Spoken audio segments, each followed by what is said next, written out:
দেশপ্রেমিক জনগণকে, দেশপ্রেমিক বিভিন্ন বাহিনীকে এই সময় ধ্বংস করা হয়েছে।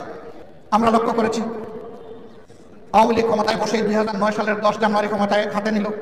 তারপরে আমরা দেখি 1 মাসের মাথায় তৎকালীন বিডিআরের সদর দপ্তর ঢাকার পিলখানায় 57 জন চৌকস দেশপ্রেমিক সেনা অফিসারকে তারা হত্যা করল, তাদের পরিবারের সদস্যদেরকে হত্যা করলো, নির্মমভাবে হত্যা করার পর লাশগুলা ড্রেনের মধ্যে ভাসাই দিল, কিছু গোপন করে ফেললো।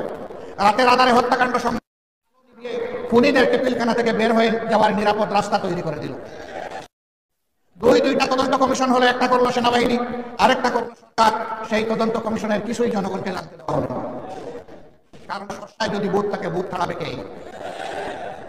সেদিনকার প্রধানমন্ত্রী বিডিআরের কতিপয় সদস্যকে এনে আদর করে তাদের সাথে বসলেন, তাদের সকল দাবি দাওয়া মেনে নিলেন। সেনাবাহিনীকে তাদের সহকর্মীদেরকে সাহায্য করার রাস্তা বন্ধ করে রাখলেন, বললেন দেখতে দেখতে সব শেষ হয়ে গেল। সেনাবাহিনীর রিপোর্টটি জাতির জানা দরকার ছিল, কারণ তাদের সহকর্মীদেরকে কারা হত্যা করেছে সবার চাইতে তাদের বেশি জানার কথা, কিন্তু তা জানতে দেওয়া হয়নি। আমরা সরকারের কাছে দাবি জানাই, পুরা ঘটনার আদ্যপান্ত সুষ্ঠু নিরপেক্ষ তদন্ত অবশ্যই করতে হবে, কারণ এই দুর্ঘটনার মধ্য দিয়ে আমাদের দেশপ্রেমিক সেনাবাহিনীর মনোবলকে ধ্বংস করা হয়েছে, বিডিআরকে খতম করা হয়েছে। আগে বিডিআর ছিল সীমান্তের অত্যন্ত প্রহরী, তাদের লগতে ছিল বাংলাদেশের রাইফেল, এখন তাদেরকে বানানো হয়েছে সীমান্তের চৌকিদার, তাদেরকে অপমানিত করা হয়েছে।